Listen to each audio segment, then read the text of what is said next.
Premièrement, je voudrais saluer les efforts qui sont en train d'être fournis par les femmes de la province du Nord Kivu, pas seulement celles du Nord Kivu, mais toutes les femmes de la RDC en général.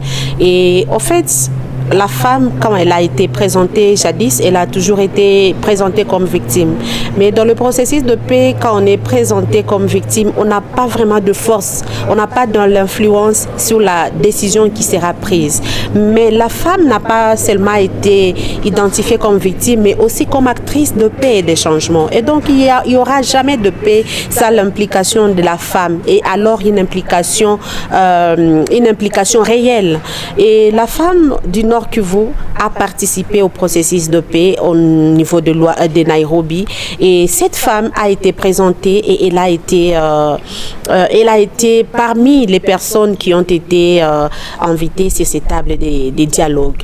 Et pour nous, c'était une occasion de participer à cette assise, inclut aussi les femmes victimes de violences sexuelles, parce qu'au fait, nous connaissons que les violences contre les femmes aujourd'hui est utilisée comme une arme de guerre.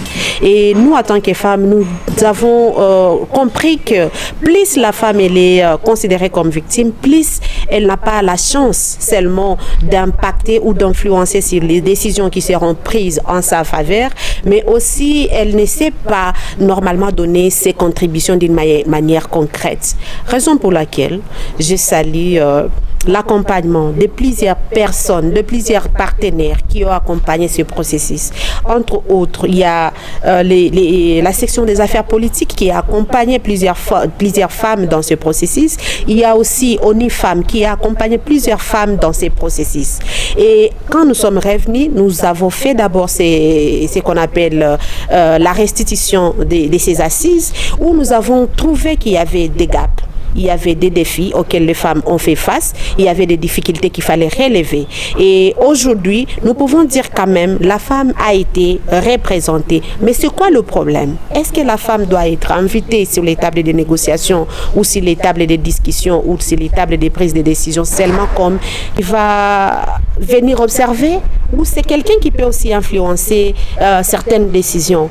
Et aussi, est-ce que la femme elle doit être seulement invitée pour venir participer et regarder les décisions que les hommes vont prendre? La réponse est non. Nous ne pouvons pas être invités sur les tables de négociation comme des figurantes, comme des étiquettes ou comme des personnes qui embellissent les tables de discussion. Mais les femmes doivent s'imposer, les femmes aussi doivent travailler sur leurs faiblesses, mais aussi relever les défis qui font à ce que leur participation ne soit pas une participation concrète et significative. Nous saluons l'engagement des femmes parce que les femmes aujourd'hui peuvent se dire elles sont influentes, elles peuvent influencer les changements, mais aussi les décisions prises par les décideurs.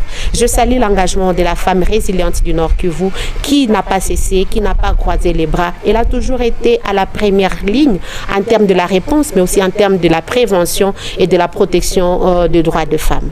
En fait, les réalisations sont là, les réalisations sont visibles. Les femmes sont sur différents champs d'action au niveau de la province, mais nous avons compris que parmi les défis que nous avons pu relever jadis dans le processus de Nairobi 3, c'est que les femmes n'avaient pas un seul cahier de charges. Disons un agenda commun.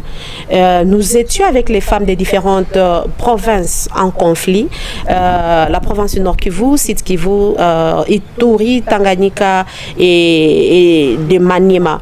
Et nous avons vu que ça valait la peine d'avoir au moins un agenda de paix commun.